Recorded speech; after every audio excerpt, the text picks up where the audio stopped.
চাচা বাড়িঘর তো সাজানো কেন, হেনা কোথায়? একদিন সময় আসবে তোমার জীবনে, হয়তো তুমি এসে বলবা, চাচা বাড়িঘর তো সাজানো কেন, হেনা কোথায়?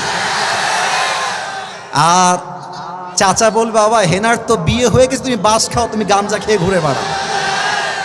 এটা আমি তোমাদেরকে মন প্রাণ থেকে বলছি, যুবক ভাইরা অলওয়েজ মাথায় রাখবা, পুরুষ মানুষ যতদিন টাকা কামাই করতে পারে সবার কাছে প্রিয় থাকে, আর যেই দিন থেকে টাকা কামাই বন্ধ হয়ে যায় আপন মানুষগুলো সব পর হয়ে যায়। টাকা কামাই করো হালাল ভাবে, অনেক বেশি ব্যবসা করো, চাকরি করো, উদ্যোগ নাও, প্রতিষ্ঠিত হও জীবনে। যদি মায়ের কাছে সেরা সন্তান হতে চাও, যদি বাবার কাছে সেরা সন্তান হতে চাও, যদি তুমি তোমার স্ত্রীর কাছে সেরা স্বামী হতে চাও, যদি তুমি তোমার সন্তানের কাছে সবচেয়ে প্রিয় বাবা হতে চাও, তুমি যদি বোনের কাছে সবচেয়ে প্রিয় ভাই হতে চাও, টাকা কামাই করা ছাড়া কোনো গতি নাই যুবক ভাইরা। বলো বলো বলো।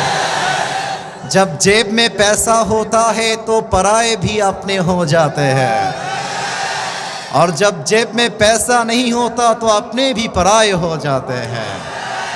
পকেট ভর্তি টাকা থাকলে ভালোবাসার মানুষের কোনো অভাব হয় না বাংলাদেশে, আর পকেট খালি হয়ে গেলে ঘরের আপন বউটাও পর হয়ে যায়।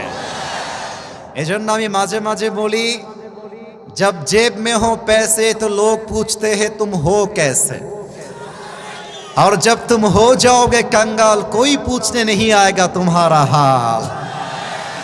পকেট ভর্তি টাকা, বলবে হাউ আর ইউ, কেমন আছেন ভাইয়া আপনি, আর যখন পকেট খালি বলবে হু আর ইউ, তুমি কে, তোমাকে তো চিনতে পারছি না ভাই আমি। এই পুরো দেশটাই হচ্ছে টাকার খেলা। এই টাকার জন্য হাজার হাজার যুবক তার পছন্দের মেয়েকে বাংলাদেশে বিয়ে করতে পারে না, এবং এই টাকার জন্য আমি মেয়েদেরকে অসম্মান করে কথা বলছি না, সব মেয়েকে আমি আসিফ এক পাল্লায় মাপি না। অনেক মেয়ে টাকা দেখলে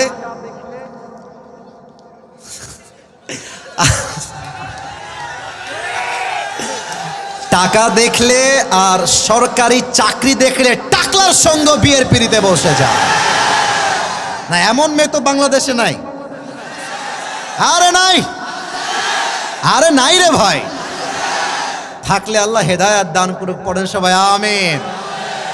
এজন্য আমি বলি, পকেট শূন্য থাকা অবস্থায় যে আমাকে হালাল ভাবে বিয়ে করতে চাইবে সেই তো আমার ভালোবাসা পাওয়ার যোগ্যতা রাখে, আর যে আমাকে প্রতিষ্ঠিত হওয়ার পরে চাইবে, বুঝতে হবে সে আমাকে ভালোবাসে নাই, সে আমার অবস্থানকে ভালোবেসেছে। আল্লাহ যুবক ভাইদেরকে হালাল ভাবে বেশি বেশি ইনকাম করার তৌফিক দান করুক, পড়েন সবাই আমিন।